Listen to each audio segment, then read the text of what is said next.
ಈಗ ನಾಟಕ ಸ್ಮಶಾನ ಕುರುಕ್ಷೇತ್ರ. ಅಭಿನಯಿಸುವ ತಂಡ ನವರಸ ನಟನಾ ಅಕಾಡೆಮಿ. ಈಗ ನಾಟಕ ರಾಷ್ಟ್ರಕವಿ ಕುವೆಂಪು ಅವರ ಸ್ಮಶಾನ ಕುರುಕ್ಷೇತ್ರ. ಶುರು ಮಾಡಿ.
ಜಗತ್ತಿನ ಕೊನೆಯ ಅನಿವಾರ್ಯ ಸಂಕಟವೆಂದು ಸಾರುತ್ತೇವೆ.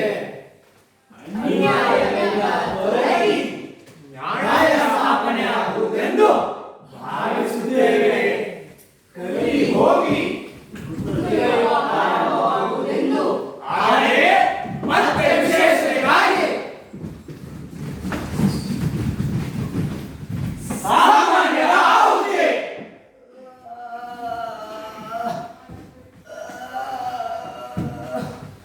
ಸಂಸ್ಕೃತಿ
ಇದೇನಿದು? ಭಾರತ ಕುರುಕ್ಷೇತ್ರ ಈ ದಿವಸ ಸದ್ದಿಲ್ಲದ ಸುಡುಗಾಡಿನಂತಾಗಿದೆ. ನಿತ್ಯವೂ ನಾ ಕೇಳುತ್ತಿದ್ದ ದಿಕ್ಕನ್ನು ತಿಳಿಯುವ ರಣಕಹಳೆಗಳ ಧ್ವನಿ ಇಲ್ಲ. ಕಾದಾಡುತ್ತ ಬೀಸುವ ಭಟರ ಖಡ್ಗಗಳ ಸಂಘಟನೆಗಳ ಶಬ್ದಗಳಿಲ್ಲ. ಮುಗಿಲನ್ನು ಸೀಳಿ ಆಕಾಶಕ್ಕೆ ಎಡಬಿಡದೆ ಚಿಮ್ಮುತ್ತಿದ್ದ ಬಾಣಗಳ ಸುರಿಮಳೆ ಎಲ್ಲಿ? ಗದೆಯ ಗಾಳಿಗೆ ವೈರಿಗಳೆಂಬ ತರಗಲೆಯ ಮೊತ್ತವನ್ನು ಸುತ್ತಿಸಿದ ಆ ವಾಯುಪುತ್ರನ ವಾಣಿಯಲ್ಲಿ ತನ್ನ ಸೇನಾಬಲದ ಪಟುಪುಟಗಳನ್ನು ಗುರಿದುಂಬಿಸಿದ ದುರ್ಯೋಧನ ಸಿಂಹಕಂಠದ ಗರ್ಜನೆ ಅಗತ್ತಾಡಗಿತೋ ಕಾಣಿ.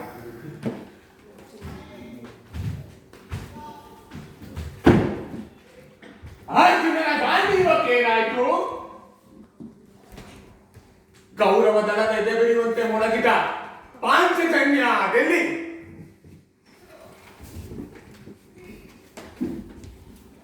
ಸೊಂಡಿಲುಗಳನ್ನು ಮೇಲೆತ್ತಿ ಮುನ್ನುಗ್ಗುತ್ತಿದ್ದ ಕರ್ರನೆಯ ಬೃಹದ್ಗಾತ್ರದ ಆನೆಗಳು ಮುತ್ತುತ್ತಿರುವಿ ಕತ್ತಲೆಯ ಕಡಲೊಳಗೆ ಕರಗಿ ಹೋದವೋ ಏನು.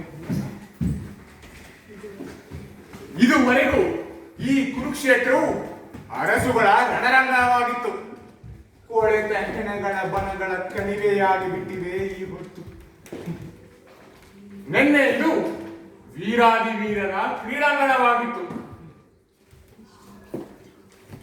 ಪಿಶಾಚಿಗಳು ಅಲೆಯುವ ಸ್ಮಶಾನವಾಗಿದೆ ಇಂದು. ಈ ಯುದ್ಧ ಭೂಮಿಗಳೆಂದರೆ ವಿಸ್ತಾರವಾದ ಸ್ಮಶಾನಗಳು.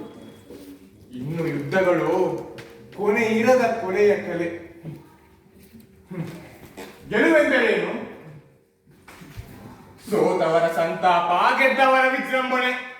ಮಹಾವ್ಯಕ್ತಿಗಳು ಆಚಾರ್ಯ ಭೀಷ್ಮರು, ಕರ್ಣ ದ್ರೋಣಾದಿಗಳು, ಆ ಅಭಿಮನ್ಯು, ಇಂತೆಷ್ಟೋ ಮಹಾವೀರೆಲ್ಲರೂ ಈ ರಣರಂಗದಗ್ನಿಗಾಹುತಿಯಾಗಿ ಬರೀ ಬೂದಿಯಾದರು. ಆ ಮಹಾನುಭಾವ ಕೌರವನು ತನ್ನ ಶತ್ರುಗಳ ವಂಚನೆಗೆ ಸಿಕ್ಕಿ ತೊಡೆಯೊಡೆದು ತನ್ನ ನೆಲಕ್ಕೆ ಉಳಿದನು. ಕಪಟ ಯುದ್ಧಕ್ಕೆ ಬಲಿಯಾಗಿ ಅಳಿವಾಯಿತು ಕರ್ಣನಿಗೆ. ಧರ್ಮರಾಯನಾಡಿದೊಂದು ಸುಳ್ಳು ಮಾತನ್ನು ನಂಬಿ ಬಲಿಯಾದರ ದ್ರೋಣರು ಇಳಿದು ಬಾ ಕತ್ತಲೆಯೇ, ಆಕಾಶ ಗರ್ಭದಿಂದ ಇಳಿದು ಬಾ, ಕವಿದುಕೋ ಈ ಸ್ಮಶಾನವನ್ನು. ಗುರುಕಲೋತ್ತಮನ ದುರಾವಸ್ಥೆಯನ್ನು ನೋಡಲಾರದೆ ಪಶ್ಚಿಮ ಸಮುದ್ರಕ್ಕಿಲ್ಲ. ಹೇ ಸೂರ್ಯದೇವನೇ, ಮತ್ತೆ ನೀ ಮೂಡದಿರು, ಮೂಡಿ ನಿನ್ನ ಹೊಂಬೆಳಕಿನಿಂದ ಈ ಭಯಂಕರ ದೃಶ್ಯವನ್ನು ತೆರೆಯದಿರು. ಇನ್ನಿದು ಕುರುಕ್ಷೇತ್ರವಲ್ಲ, ಜಗತ್ತಿನ ಮಹಾ ಸ್ಮಶಾನ.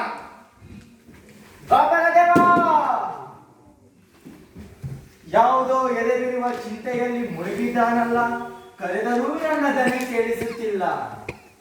ಇಷ್ಟೊಂದು ಚಿಂತೆಯೊಳಗಿದ್ದು ಮೈಮರೆತದ್ದನ್ನು ನಾ ಎಂದು ಕಂಡೂ ಇಲ್ಲ, ಕೇಳಿಯೂ ಇಲ್ಲ.